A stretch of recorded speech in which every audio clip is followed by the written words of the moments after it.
Namaskar. Today we are going to solve some examples of limit. In previous video we have seen algebra of limit and some formulas for limit. In school time we have learned factorization. So all these things we are using to solve this limits problem, limit examples. So first example is if limit x tending to 5 is x raised to k minus 5 raised to k upon x minus 5 is equal to 500, then find k. So here value of limit is given, that is 500, and we have to calculate or we have to find out value of k. So k ची फक्त value आपल्याला इथे काढायची. So which formula is similar to this example? कुठला formula आपण use करू शकतो? फॉर्म्युले झालेत आपल्याला, त्याचा कुठला फॉर्म्युला यूज करू शकतो? So x limit x tending to a x raised to n minus a raised to n upon x minus a हा फॉर्म्युला असेल तर त्याचं उत्तर आपण काय लिहितो, त्याचा आन्सर काय असणार आहे n a raised to n minus 1.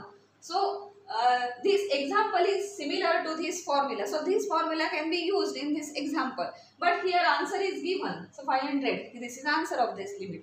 Answer is given, त्यामुळे आपण काय करायचं, आता लिमिट म्हणजे फक्त लेफ्ट साइड काय आहे तर लेफ्ट साइड याच्यात मॅच होते ना, तेवढी एकदा चेक करायची. तर लेफ्ट साइड तशा पद्धतीने मॅच होती. फक्त आता इथे काय दिलंय की हा ए आहे तो माहितीये, एन म्हणजे इथे के आहे, हा के आपल्याला अननोन आहे, तो के अननोन आपल्याला तिथे फाइंड आउट करायचं. तर त्यासाठी फक्त आपण लेफ्ट साइड घेणार आहोत, कारण राईट साइडचा आन्सर माहिती आहे आणि राईट साइड काय असायला पाहिजे फॉर्म्युल्याप्रमाणे तेही आपल्याला माहिती.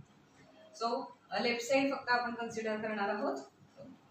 Example limit x tending to 5 x raised to k minus 5 raised to k upon x minus 5. So या फॉर्म्युल्यात आपल्याला मॅच होतंय की नाही फक्त एकदा चेक करायचं. x टेंडिंग टू 5 आहे आणि इथे 5 आहे, 5 आहे, 5 raised to k, x tending to a raised to n. So याचा आन्सर काय लिहिणार आपण, n a raised to n minus 1. So a is 5 here and n is k.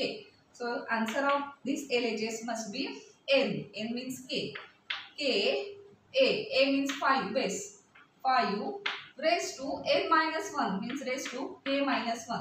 So LHS काय मिळाली आपल्याला, LHS is equal to k 5 raised to k minus 1 and RHS is already given. RHS काय दिलेली आहे 500 आणि LHS must be equal to RHS दिलेलं आहे की left side is equal to right side 500. So LHS ची व्हॅल्यू आले k 5 raised to k minus 1 is equal to काय म्हणणार आपण RHS, म्हणजे 500 is equal to RHS which is 500 means आपल्याला काय मिळालं, therefore k 5 raised to k minus 1 is equal to 500. आता 5 raised to k minus 1 हा जो फॉर्म आहे तो राईट साइड मध्ये पण तशा फॉर्म मध्ये आलं तर डायरेक्ट आपल्याला k ची व्हॅल्यू मिळेल. तर राईट साइडची जी काही व्हॅल्यू आहे, जो नंबर आहे तो आपल्याला ह्या फॉर्म मध्ये आणायचा आहे. कसा, k into 5 raised to something. तर 5 raised to समथिंगच्या फॉर्म मध्ये येते का बघायला लागेल. k 5 raised to k minus 1 is equal to 500. जर असेल तर 500 in the form of k 5 raised to k minus 1 ह्या फॉर्म मध्ये जर आपल्याला रिप्रेझेंट करता आलं तर मग आपल्याला दोन्ही कंपेअर करून k ची व्हॅल्यू काय आहे ही लगेच सांगता येईल. मग 500 चं फॅक्टरायझेशन आधी करावं लागेल, बिकॉज फॅक्टरायझेशन केलं की आपल्याला 5 raised to समथिंग आहे का या फॅक्टरायझेशन मध्ये काही मिळतंय का आपल्याला बघावं लागेल. सो 500 चं आपण कन्वर्जन कशात करणार तर फॅक्टर्स मध्ये करणार, ते फॅक्टर्सच्या फॉर्म मध्ये लिहायचंय. मग 5 raised to समथिंग आपल्याला मिळेल आणि मग ते जर मॅच झालं LHS ला आणि मग कंपेअर करायचं, म्हणजे k इथल्या एका टर्मला 5 raised to जे आहे ते तिथल्या 5 raised to ला कंपेअर करायचं आणि मग त्यावरून आपल्याला k ची व्हॅल्यू मिळेल. कारण इथे काय म्हणते LHS मध्ये k इथे असेल तर k पेक्षा 1 ने लहान म्हणजे k minus 1 इथे असलं पाहिजे, हे सगळं मॅच झालं पाहिजे. सो आधी आपल्याला काय करायला लागेल, 500 चे फॅक्टर्स काढावे लागतील. डायरेक्ट येतील तुम्हाला 500 आहे त्यामुळे सोपं आहे फॅक्टरायझेशन वगैरे करत बसायची गरज नाही. 500 मध्ये काय 5 इंटू 100 फर्स्ट, पण इथे 5 raised to 1 आहे, इथे 5 raised to k minus 1 आहे, अजून मॅच होत नाही. अजून 100 चे फॅक्टर्स करूया. सो 5 इंटू 100 म्हणजे किती, 25 इंटू 4 असं आपण म्हणू शकतो. सो 4 म्हणजे 2 इंटू 2 होईल 25, म्हणजे होईल 5 इंटू 5 इंटू 5 इंटू हे झालं 2 इंटू 2, हे 4 असंच ठेवूया म्हणायला तसं येणार. आता 5 इंटू 5 इंटू 5 आपण कसं लिहू शकतो, 5 raised to 3 लिहू शकतो ना. So is equal to 5^3 into हे झाले 4.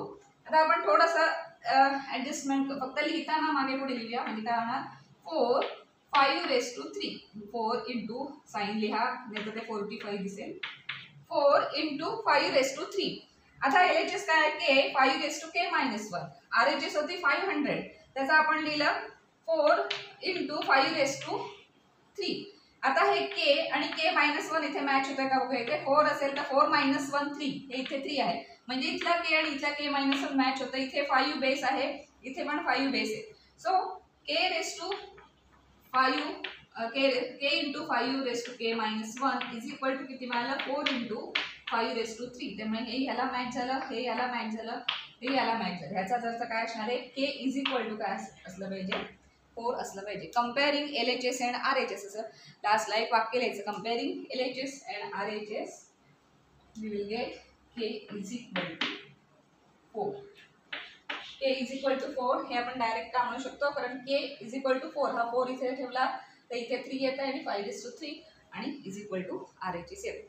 त्यामुळे डायरेक्ट तुम्हाला LHS दिले आणि RHS फाइंड आउट करायचे असेल तर तो फॉर्म्युला वापरून यूज करून तुम्ही लगेच करू शकता काढू शकता.